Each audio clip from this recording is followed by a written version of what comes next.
Voyez à ça, vous, que si on n'avait pas, on avait exigé du contenu québécois à Nordvolt, par exemple, on aurait risqué de perdre le contrat. Mais à un moment, qu'est-ce que ça coûte? La question qu'on doit se poser, mis à part la volonté extrême du ministre Fitzgibbon de faire une annonce, quel coût on est prêt à mettre sur la table? On est rendu à 1,5 million par job d'argent public.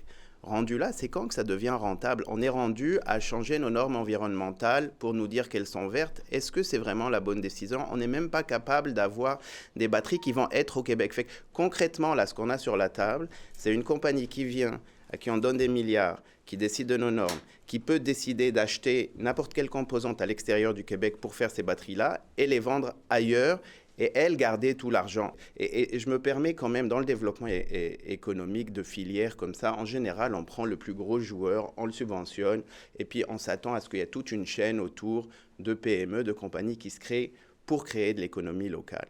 Nous, on subventionne toute la chaîne au complet,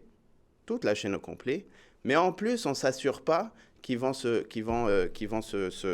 donner de l'argent les uns aux autres.